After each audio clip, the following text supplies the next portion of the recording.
Let's talk about autism, because there's no point in me sharing about Autism Awareness Month if you don't really know what autism is.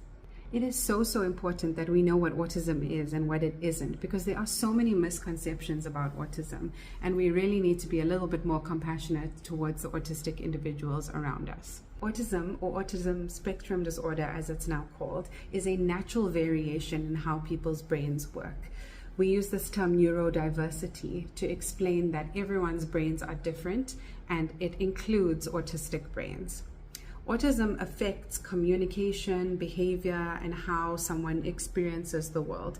But here's the important thing, which is contrary to a lot of people's beliefs. Autism is not an illness. It is not a disease. It is not a problem that needs to be fixed. It is not an illness that needs to be cured. It is just a different way of being human. It is a different brain, and it is different development. Autistic people may have some traits that make them different to others, as I mentioned in previous videos.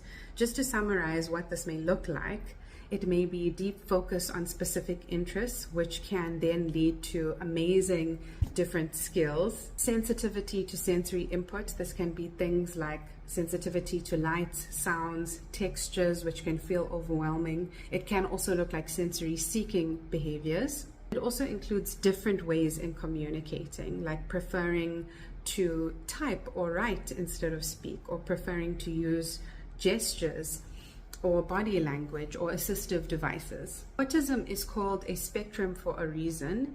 Every autistic person is different, and there is a range of support needs. We no longer use terms like high functioning or low functioning, and we especially don't say things like more autistic or very severely autistic. There's now a classification system that includes levels to describe how much support someone may need. Level 1 is requiring some support, level 2 is requiring moderate support, and level 3 is requiring substantial support. Sometimes we think the spectrum is linear, like more autistic to less autistic, and that is not true. This is a diagram that shows a bit more accurately what autism may look like. It shows how everyone is different in different areas of their development. So autism is just one of the many ways that humans can exist and have existed and do exist. And it's a different way of experiencing life. Embracing neurodiversity means that we can create a world where everyone is accepted and supported for who they are. Autism is not the problem. It's living in a world where it's difficult for people to accept a person who's different and to accommodate for someone who's different. That's the problem.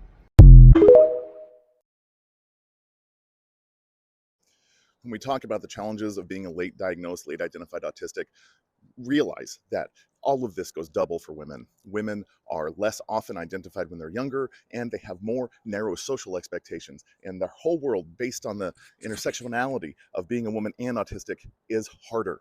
I'm Sol Smith. I'm an autistic and ADHD life coach, and I would say that most of the people in my online community are women.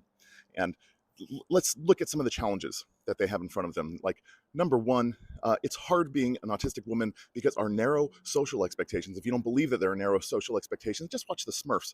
When you watch the Smurfs, there's 101 Smurfs. It's 100 different ways of being a person. You could be handy, you could be hefty, you could be brainy, you could be jokey, all these different ways you can be a person. One of them is girl, Smurfette.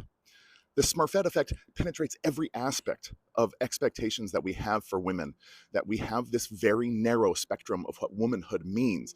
And this means that women have to deal with sensory inputs that can really bother them. Tighter clothes, maintaining longer hair, things like this that can be take a toll on your overall feelings throughout the entire day, and you're expected to put up with it.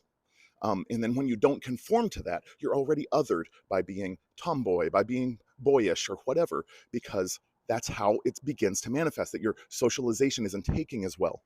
Women don't feel well supported in relationships, that they're supposed to be especially in tune with relationship needs.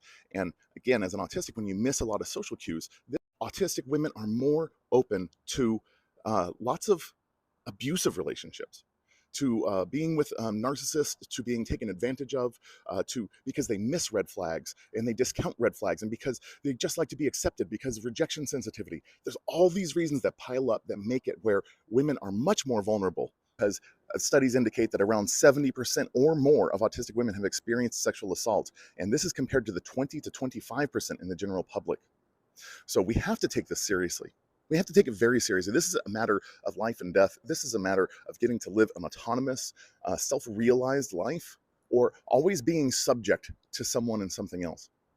We have to find ways to liberate people. We have to find ways to be neuro-affirming and understanding and let women be women no matter what their neurotype is.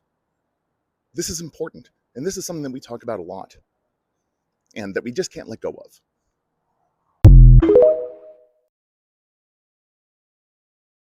There's too much people standing around talking, too much noises. Just feels like uncomfortable. It's lights and sounds that usually do it for me.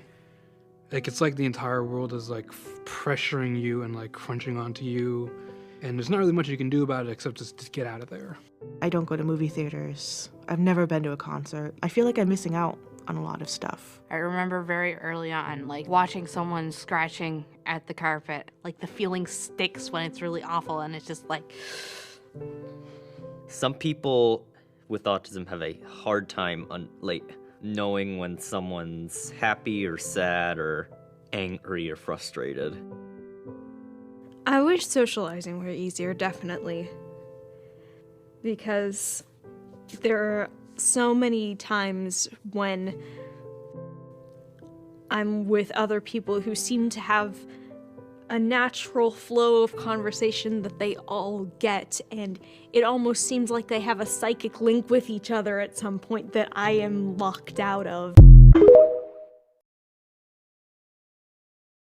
I feel like this really needs to be said. Being late diagnosed with autism does not immediately mean you are a level 1 autistic. I feel like there's a lot of confusion around this, that for a lot of self-diagnosed autistic people, they start believing that the reason their autism went unnoticed was because they must be low support needs and their traits were a bit more hidden, or they were extremely high masking as children. But I come to find this out over a year ago when I got my diagnosis, that there could be many reasons why your autism goes missed. And it doesn't mean that it was because you're masking your traits. I know personally as a child, even up to high school, actually even up to my early, middle 20s, I was not a high masking autistic person. The person who did my diagnostic literally wrote in my notes that they fully believed that if I was 6 years old in 2023, having the same traits and symptoms as I shared and discussed, there would be no way anyone could have denied I was autistic. He was like, it was very evident that you were autistic. Unfortunately, due to race, sex, the time I was born, and unfortunately experienced getting lead poisoning as a child, my autism was missed because everyone thought it was all lead poisoning. And though I was self-diagnosed back in 2021, I technically misdiagnosed myself because I thought I was a level 1. I thought my traits were just not that noticeable, and that's why my autism went unnoticed, but man, was I incorrect. And because I was incorrect, for the first 2 years of being self-diagnosed or just finding out that I had autism, I was accommodating myself, but I was accommodating myself incorrectly. And so when I got my diagnosis, I've been able to do it better, and I'm functioning a lot better than I did even 2 years ago. A year ago. And I feel like when we were having this conversation about is formal diagnosis bad? Is it worth it? And I saw a lot of people saying I'm self-diagnosed now and I know more about myself because of my autism and I don't need a formal diagnosis because I can accommodate myself. I feel like some of you guys are shooting yourself in the foot because you feel like you understand your spectrum, but there's still so much more to learn, especially if there's a chance that you have higher support needs than you think. And that's really, really important to know. Not even talking about the legal protections that some people with disabilities are actually able to get. I just mean really knowing your spectrum is important to know. And I feel like with self-diagnosis, we can only understand so much of it to a certain point. But yeah, just because you're late diagnosed does not immediately mean you're a level 1. Just think about that. Here are 5 often overlooked signs of autism. Number 1 is hyperfocus. When you enjoy something, you dive into it all the way, and you don't want to do anything else. Number 2 was sensory avoidant. We can become easily overstimulated by sounds, smells, textures, etc. But number 3 was sensory seeking. We can feel easily bored and agitated that nothing is going on and find ourselves seeking more stimulation. Number 4 was social challenges that aren't obvious. We can have close friends and make eye contact easily, but other than our 1 or 2 friends, we're isolated from the rest of our peers and we don't feel connected to those around us like non-autistic people do. And number 5, presenting as flexible when having difficulty with change. This could be done through mirroring behavior, but we can also present as highly adaptable, while internally feeling extreme distress over sudden changes. Autism feels like you're bad at everything. As an autistic person, no matter how hard I try or practice or do something, I always seem to do it badly, or it always seems to go bad. You'll ruin everything. You'll ruin everything. You're ruining everything. You've ruined everything. Being autistic means you constantly have to deal with the consequence of being wrong, doing something wrong, saying something wrong when you don't even mean to, when you try so hard to mask and try to do what else society is doing, and you learn what people don't like and what's acceptable, but you're still doing it wrong. I sap so much of my own energy trying to perform in a way that's acceptable in society, but I'm always doing something wrong. And it's just so frustrating because I'm trying so hard. Not communicating right, not doing an activity right, not following instructions correctly. It's all just so tiring because you're trying so hard to do it right. But it's just, you always fail. Always. I'm a neuroscientist. I'm going to explain why people with autism tend to struggle socially. For people with autism, socializing is way less rewarding and way more stressful than it is for neurotypicals, and this is why. For most people, positive social experiences like a smile, hug, or compliment trigger the release of dopamine, reinforcing social bonding and social interaction. In autistic people, the reward response to social stimuli is reduced, meaning they tend to feel less social reinforcement and therefore less incentive to socialize. This, along with differences in the oxytocin and mirror neuron system, make it so that autistic brains can't automatically process and prioritize social information. Because of this, things like facial expressions, tone of voice, and nonverbal cues are often missed. This makes meeting social expectations extremely stressful and difficult for people with autism.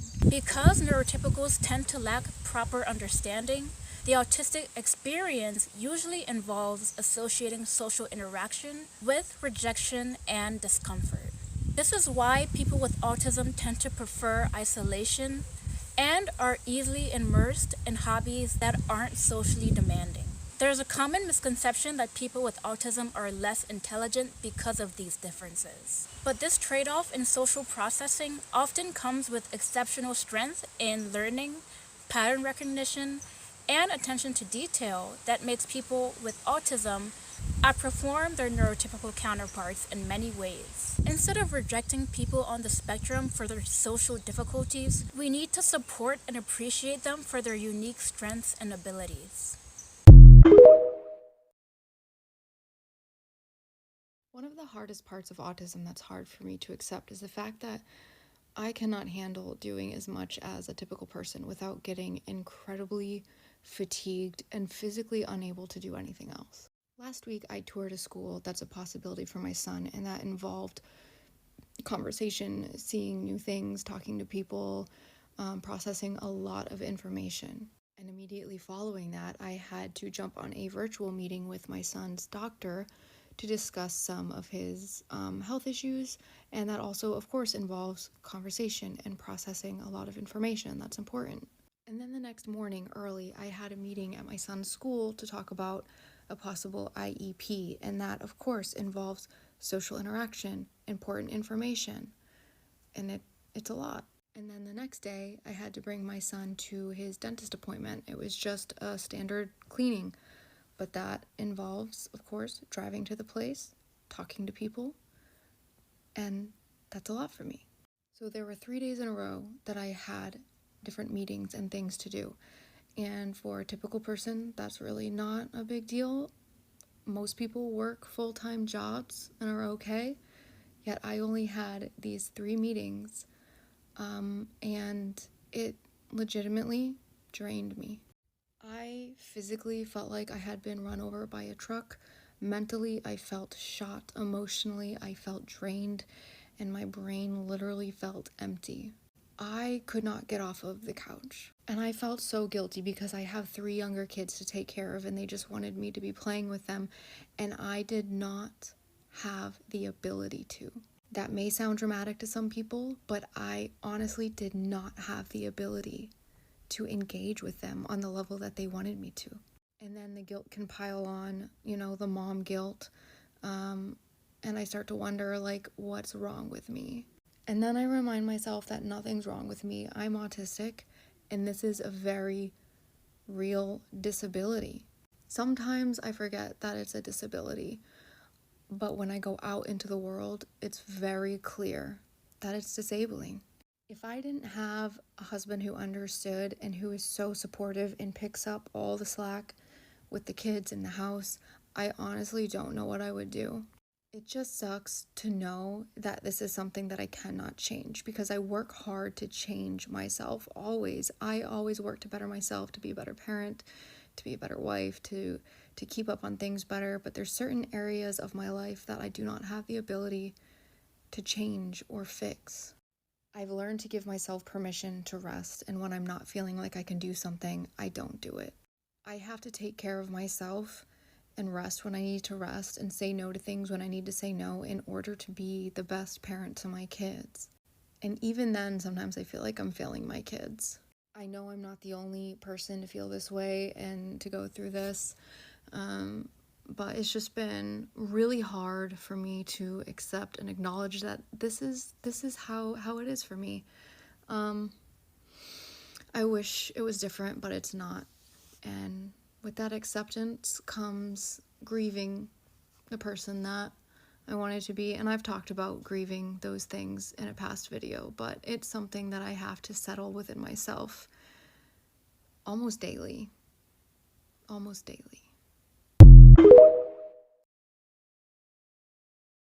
So if I had to describe what autism feels like to a non-autistic person, there's a few ways that I would try to. Now, it's so hard to put something into words that there just aren't words for. It's almost like trying to describe the color yellow.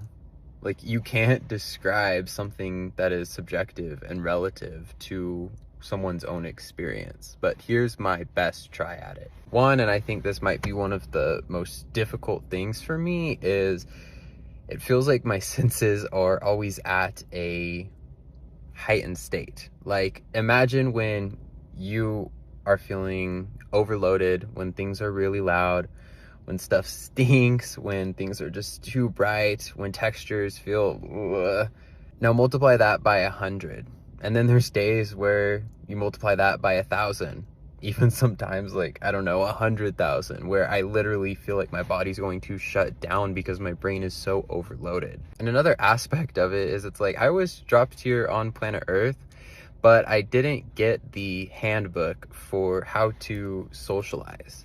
I guess that comes normal for a lot of people, but for me, it's I can mask the best that I can to try to get a conversation going, which, one, leads me to feeling completely drained for weeks afterwards, and two, just feels super inauthentic, and three, it's just based on my own perception of my entire life of what other people do. And lastly, another way that I would describe it is I take everything in.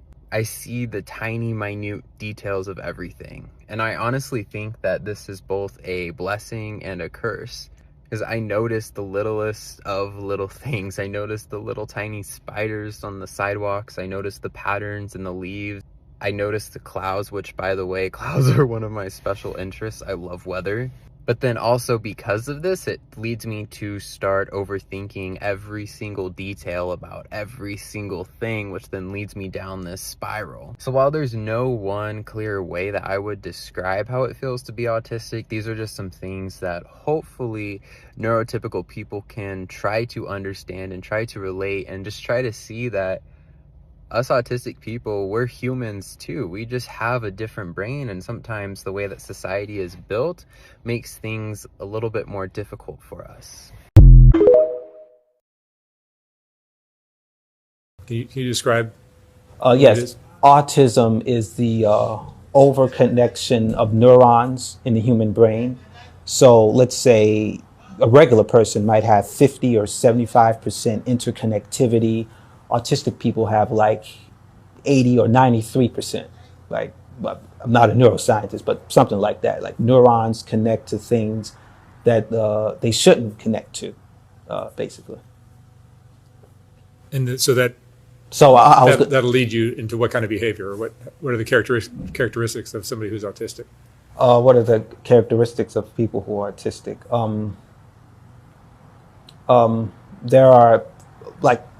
There are constants that autistic people have, specifically young autistic children. Always in awe, always anxious, always extremely focused, yet high at the same time as a weak feeling. And we would feel this as a child. I would feel different combinations of the five, of sometimes all of them at the same time, and it becomes very tiresome, basically. And those constants are dependent upon input. For example, if a different routine is changed, or a different social situation, or maybe the ceiling is high instead of being low, or we're in a BJ's instead of a regular Kroger. I don't know, just anything, any change on the inputs makes these constants more painful for autistic children, basically. So you had difficulty socially. Mm-hmm. Were there other areas of your life that were difficult? Other areas of my life that were difficult. I would say the symptoms were difficult in terms of having autism. Like what symptoms would you say? The symptoms of autism are overcaring / over emotional. So I remember if I would hear something sad that would happen politically, I would cry. And let's say I was watching a TV show with my mom. Everybody Loves Raymond, TBS, 2007. And I would just scream and jump with laughter, just for joy, pretty much, using too much emotion. And the second symptom, these two are subtle. The second symptom would be over proxying. So, for example, I was getting whoopings or something bad happened in my life, and I would plug in, so to speak, from a virtual world. So part of the sadness in my life, whether it was I think the Fat Albert movie or Clifford the Big Red Dog, I would somehow draw upon that in terms of my sadness. And I think that might be autism, basically. Another autistic thing that would be on this step 2 would be memorization. I remember I memorized like an entire episode of this kid's TV show, basically. I think it was Cyber Chase or something. So those are the two light aspects. Now, the heavier aspects, I remember I couldn't sleep alone. I always thought that there was a demon in the closet, and it's crazy. I tried to suffocate myself, so either, I guess, the demon wouldn't, basically. I would completely cover my face with the covers, and I had a hard time in terms of peeing in the bed. That didn't stop until I was 13 years of age. And I would try to sleep with my parents, so I try to go with my mom, and uh, I would be. She was watching Who Wants to Be a Millionaire, and I was afraid when.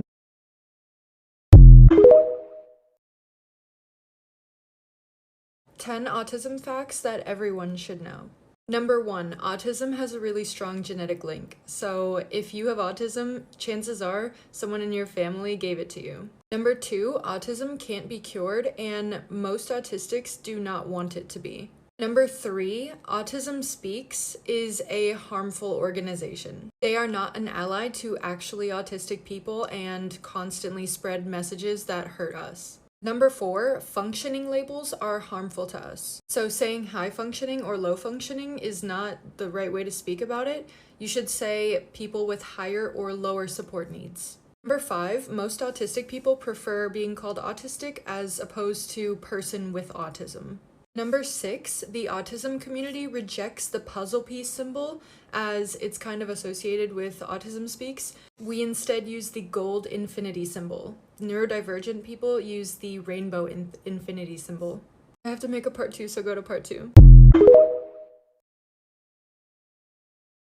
What do you think is the biggest misconception around autism that you know? That it's something that's like really obvious. I went under the radar for 24 years, and the only reason that anyone ever discovered that I was autistic was because I went away and did that digging. There's a few stories from my childhood where like now I look back and I'm like, that should have been like the biggest warning, and if I'd have been a little boy in that situation, then it probably would have been.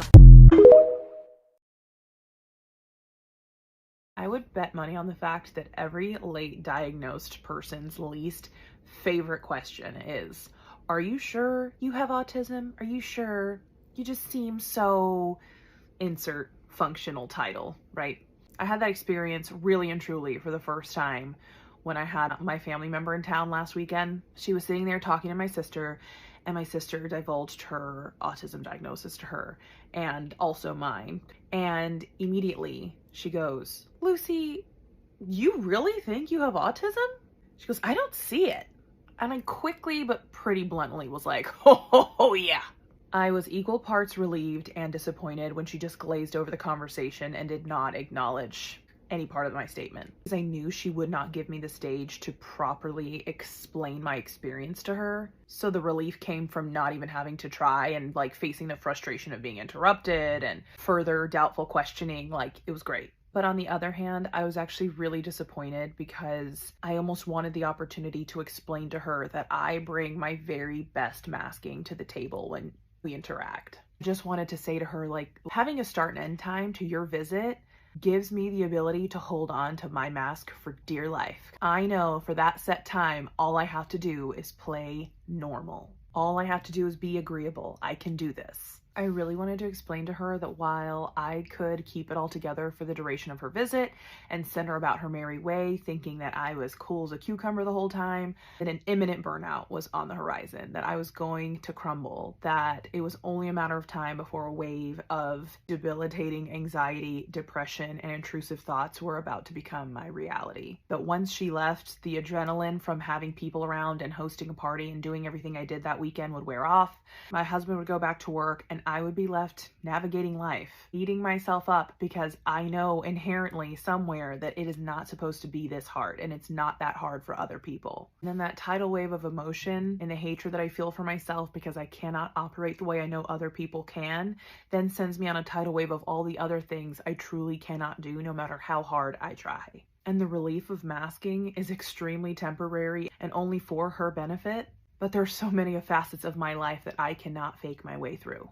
So when you called me 3 days after you got home from our trip together and I didn't answer, it's because I was in the throes of a meltdown caused by everything you don't see. Just my reality. That's everything I wanted to say, but I'll probably never say. But it felt good to get out anyway.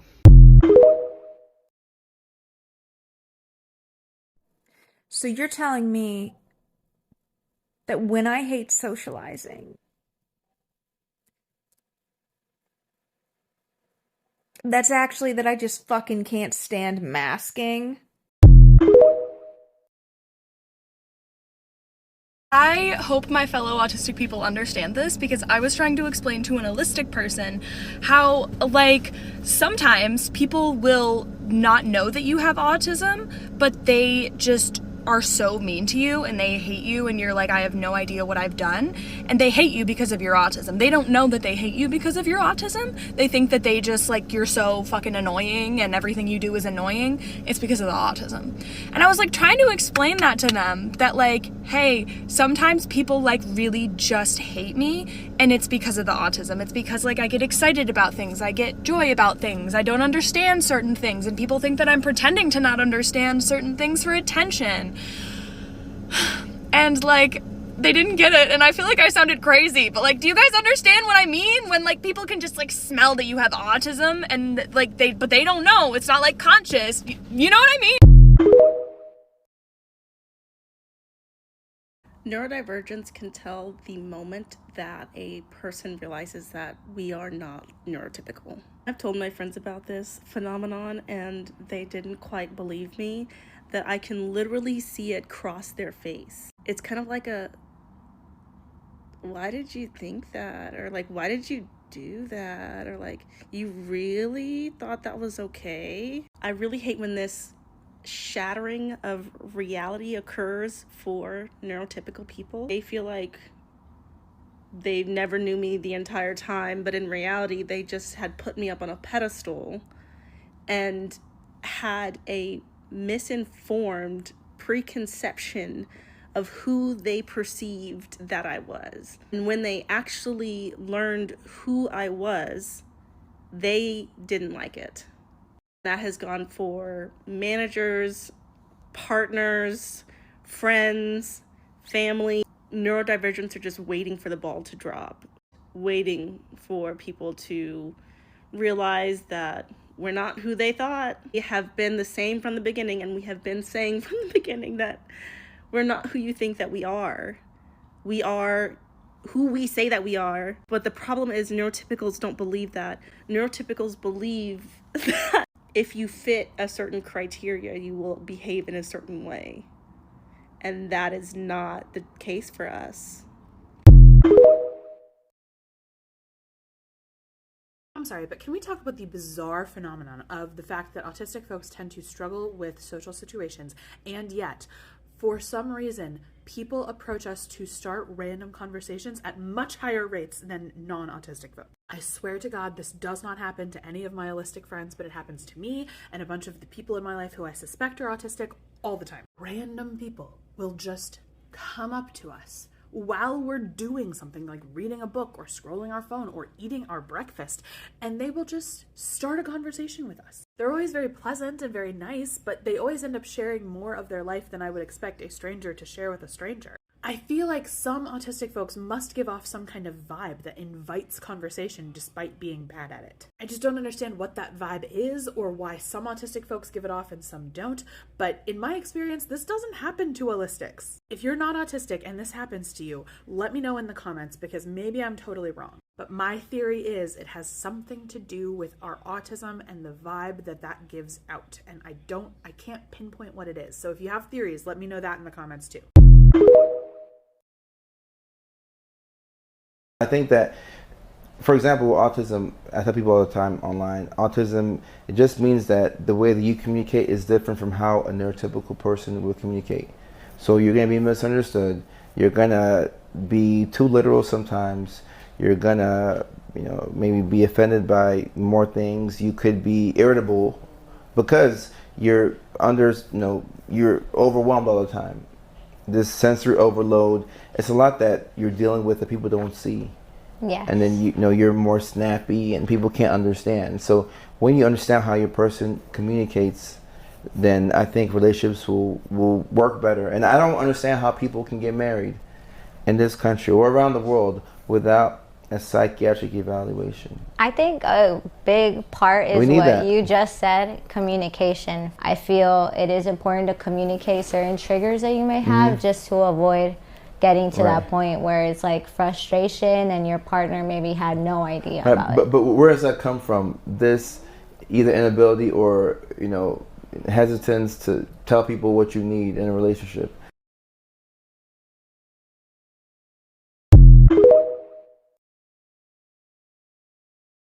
Since autism isn't something that you can always visibly see in a person, it can be really hard for me to explain to people what it feels like as a late diagnosed autistic person.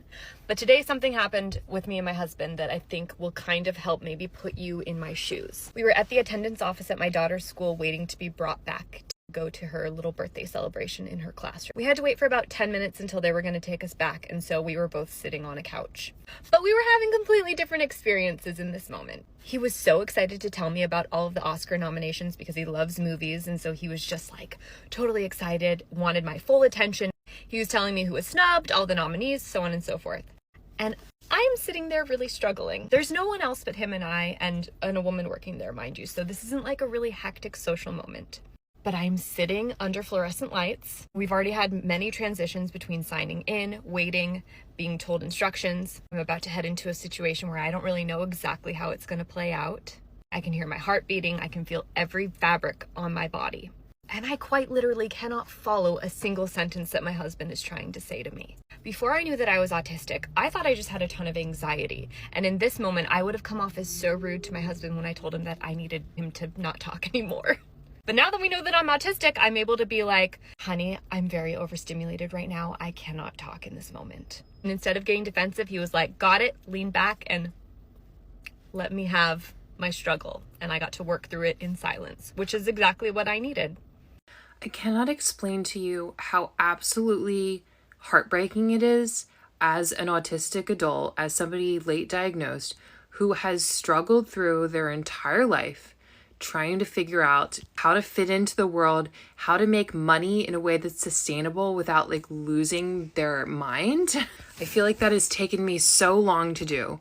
And I've tried so hard to find like something that I can keep doing because it just seems like the stuff that normal people do, I can't keep up with. So I've worked to finally find a field that I really love and work that I really love to do.